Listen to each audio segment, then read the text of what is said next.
पूरी organic chemistry और inorganic chemistry के अंदर जो one of the most important concepts में से एक है वो है फॉर्मल चार्जेस।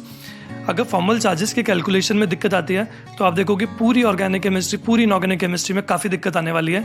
आपको पता नहीं चलेगा कि क्यों दिक्कत आ रही है, लेकिन दिक्कत इसलिए आ रही होती है क्योंकि फॉर्मल चार्जेस को या तो आपको निकालना नहीं आता है, और अगर आता है तो आप गलत तरीके से निकालते हो। तो आज देखते हैं इसको कि कैसे इसे निकालना है। देखो, जैसे सल्फेट का स्ट्रक्चर हमें दिया हुआ है, तो ये जो चार्जेस किसी भी स्ट्रक्चर में लिखे रहते हैं ना, जैसे ऑक्सीजन के ऊपर -1 जहाँ पे कुछ नहीं लिखा हुआ है मतलब उनका 0 है, राइट। इधर -1 लिखा है, -1, तो टोटल कितना हो गया -2। तो जो टोटल फॉर्मल चार्जेस का सम होता है वही स्पीशीज का ओवरऑल चार्ज होता है। क्लियर। तो जैसे इस ओजोन के मॉलिक्यूल पर 2 ऑक्सीजन पे चार्जेस हैं, एक पे -1 दूसरे पे +1, तीसरे पे कुछ नहीं लिखा है मतलब 0 है। तो टोटल चार्ज कितना हो गया, -1 + 1 = 0, इसलिए O3 पर कोई चार्ज नहीं है। अब ये चार्जेस कैलकुलेट कैसे होता है, देखो, ठीक है। एक फेमस फॉर्मूला है, सारी किताबों में और हर जगह पढ़ाया जाता है कि फॉर्मल चार्ज कैसे निकालोगे, टोटल वैलेंस इलेक्ट्रॉन्स काउंट करो, फिर number of non bonding electrons, फिर ये और वो। मैं इसको कभी यूज नहीं करता हूँ, ना मैंने कभी खुद यूज किया था अपनी जेईई की प्रिपरेशन के लिए, और ना ही मैंने कभी इसको पढ़ा है। तो एकदम बकवास और एकदम घटिया फॉर्मूला है, इसको कभी इस्तेमाल मत करना। मैं आपको एक इससे काफ़ी बेटर एक ट्रिक बताता हूँ जिसका यूज करके आप सारे के सारे क्वेश्चंस के अंदर फॉर्मल चार्जेस निकाल पाओगे, ठीक है। वो ट्रिक किसी फॉर्मूले से डिराइव्ड है, लेकिन आप देखोगे इसके कंपैरिजन में बहुत ईजी है वो। इसका मतलब इस फॉर्मूले को हम कभी भी यूज नहीं करेंगे और ना ही कभी याद करेंगे। देखो, उस ट्रिक को समझने से पहले कुछ बेसिक चीजें आपको याद रहनी चाहिए। वो क्या क्या, वैलेंस इलेक्ट्रॉन्स कितने कितने होते हैं। जैसे कि बोरॉन है, उसके वैलेंस इलेक्ट्रॉन्स कितने होंगे, 3। बोरॉन और उसकी पूरी फैमिली में, ठीक है। बोरॉन, एल्यूमिनियम और उसके नीचे जो भी एलिमेंट्स आते हैं सबके valence electrons are 3। Carbon family के अंदर 4।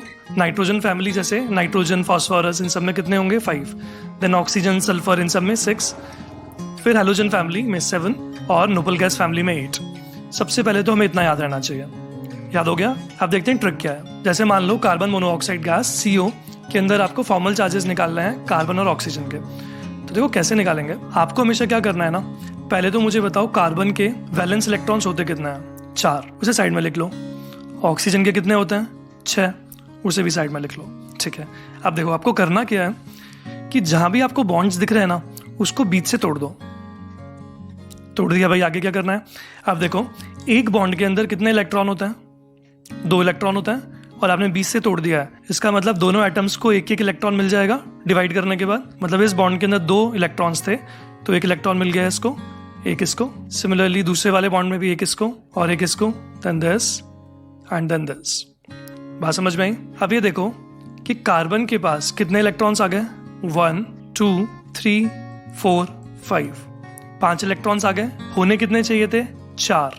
अच्छा, इसका मतलब होने चाहिए थे 4, लेकिन आ गए 5। 1 इलेक्ट्रॉन ज्यादा है, मतलब इसका फॉर्मल चार्ज कितना हो गया, -1। सिंपल। बात समझ में आई। देखो अब ऑक्सीजन का देखते हैं। ऑक्सीजन कितने इलेक्ट्रॉन्स हो गए, 1 2 3 4 5। होने कितने चाहिए थे, 6। होने चाहिए थे 6, लेकिन है 5, मतलब 1 इलेक्ट्रॉन कम है, तो इसका फॉर्मल चार्ज कितना आ गया, +1। सिंपल। नेक्स्ट एग्जांपल देखते हैं। जैसे ये है, सेम काम वही करना है। कार्बन के कितने होते हैं वैलेंस इलेक्ट्रॉन्स, 4। नाइट्रोजन के होते हैं 5। अब देखते हैं इस मॉलिक्यूल में कितना है। सेम वही काम करना है, 20 से तोड़ो, इलेक्ट्रॉन से 1 डिवाइड कर दो बॉन्ड के। कार्बन के पास कितने आ गए, 5 इलेक्ट्रॉन्स, होने चाहिए थे 4, 1 ज्यादा है, मतलब फॉर्मल चार्ज हो गया -1। नाइट्रोजन के पास हो गए कितने इलेक्ट्रॉन्स, 5, होने भी चाहिए थे 5, मतलब सेम ही है, तो फॉर्मल चार्ज 0 है इसका। क्लियर। तो देखो टोटल ओवरऑल चार्ज कितना आ गया, -1 और 0, मतलब ओवरऑल इज -1। तभी तो साइनाइड के ऊपर चार्ज कितना होता है, -1। इसका मतलब sum of formal charges of all the atoms is equal to the overall charge on the species. Next example देखते हैं, SO2। देखो सल्फर ऑक्सीजन की फैमिली का ही है, तो उसके वैलेंस इलेक्ट्रॉन्स कितने हो गए, 6। ऑक्सीजन के भी 6। पहले तो वही काम करना है, बॉन्ड को तोड़ो। अब देखो सल्फर के पास कितने इलेक्ट्रॉन्स हो गए, 6। होने भी चाहिए थे 6, इसका मतलब इस पे कोई फॉर्मल चार्ज नहीं आएगा, 0। ऑक्सीजन कितने हो गए, 6। होने भी चाहिए थे 6, मतलब इसका भी 0। इसके पास भी 6, होने भी चाहिए थे 6, मतलब 0। इसका मतलब तीनों के ऊपर 0 0 फॉर्मल चार्जेस है, तो ओवरऑल चार्ज भी 0 होगा, तो तभी SO2 का ओवरऑल चार्ज क्या है, 0। Then next ClO2-। अब देखो क्लोरीन क्या है, हैलोजन फैमिली का है, तो टोटल वैलेंस इलेक्ट्रॉन्स कितने होने चाहिए, 7। ऑक्सीजन के पास 6। अब यहाँ देखते हैं, तोड़ दो, इसको भी तोड़ा।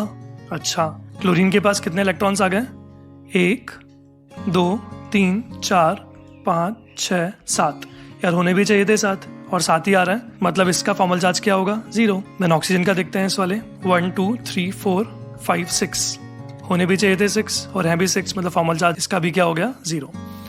इस ऑक्सीजन में कितने हो गए? 1 2 3 4 5 6 एंड 7 होने चाहिए थे 6 लेकिन हो रहे हैं 7, मतलब एक ज़्यादा है, तो फॉर्मल चार्ज कितना आ गया? -1।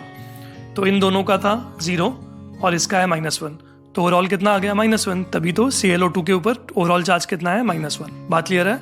इसका मतलब हमें कभी भी उस फॉर्मूले को, उस गंदे से उस घटी फॉर्मूले को यूज करने की जरूरत नहीं है। फॉर्मल चार्जेस अगर आपको ढंग से निकालने आते हैं तो आप ये देखोगे कि स्ट्रक्चर्स बनाना आपके लिए बहुत ईजी हो जाएगा। तो आप तुरंत 5 सेकंड के अंदर कोई भी स्ट्रक्चर बना लोगे।